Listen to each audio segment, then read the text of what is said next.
There were plenty of local races rocking the polls as well. We'll visit with Utah's newest House Representative, Jason Chaffetz.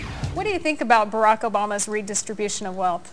We're not talking a redistribution of wealth because what He said that. Well, he said, but he said it, off the cuff.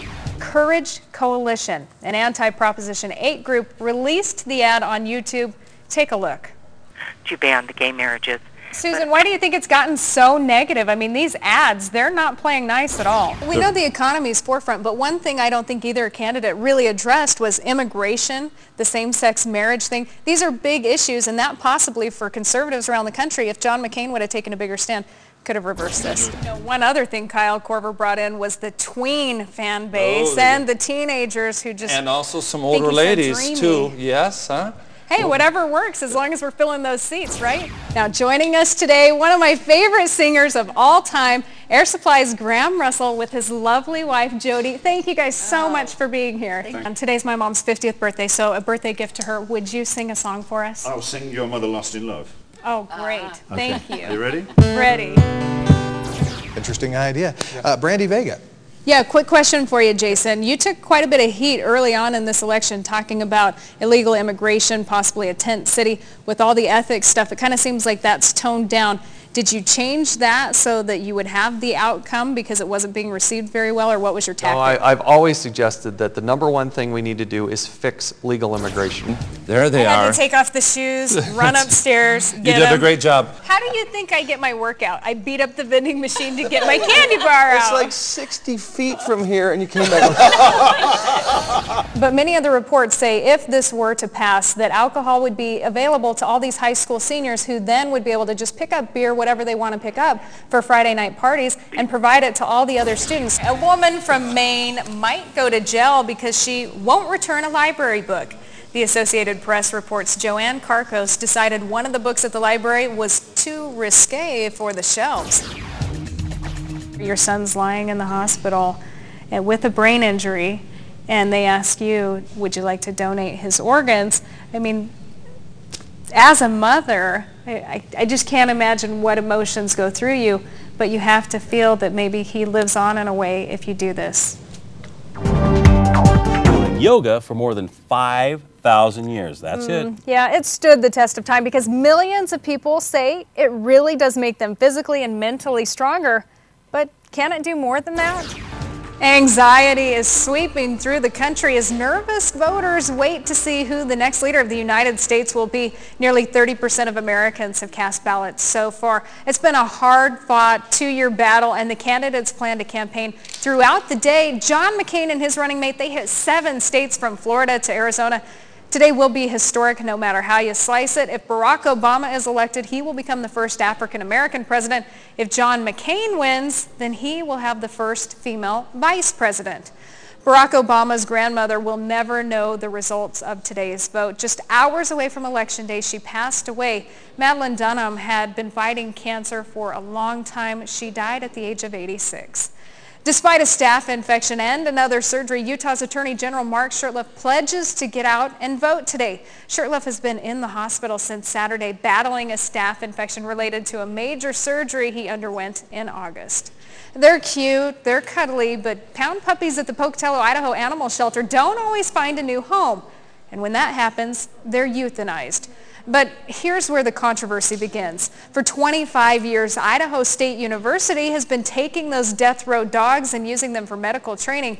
Now animal advocates are fighting to stop that practice. And William Charles Ayers, better known as Bill Ayers, is an American college professor and former 1960s anti-war activist.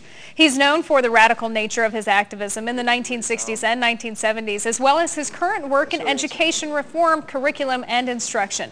In 1969, he co-founded the radical left organization Weather Underground, which conducted a campaign of bombing public buildings during that time. Now he's a professor at the University of Illinois at Chicago. In 1997, Chicago awarded him its Citizen of the Year. He was awarded that for his work on public education reform. But how does an admitted terrorist become a professor and Chicago's Citizen of the Year?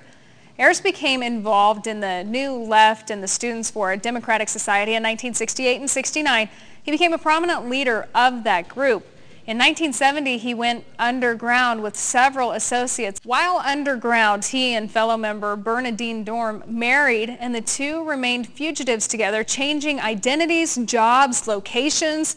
By 1977, with federal charges against both fugitives dropped due to prosecutorial misconduct, they later turned themselves in.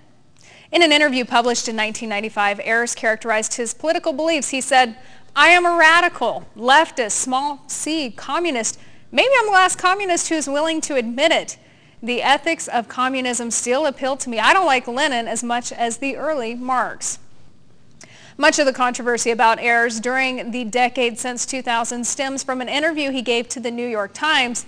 The reporter quoted him as saying, "I don't regret setting bombs. I feel we didn't do enough." And when asked if he would do it again, he said, "I don't want to discount the possibility." Ayers has not denied those quotes, but he said he was misunderstood, deliberately distorted. So here you have a guy who obviously admitted what he had done, admitted to setting these bombs, said that he would possibly consider it again, and he is teaching your children. Well, I don't know. He's not teaching my kids. I was just going to say, no, he's not going to be teaching my kids, ever. That's the way the free market capitalism system works. Now, he might have gotten off. He's not convicted of any kind of a crime for this thing, although he admitted it. It almost reminds me, how about you, Danny, the book, O.J. Simpson's book, Yeah. If I Did It.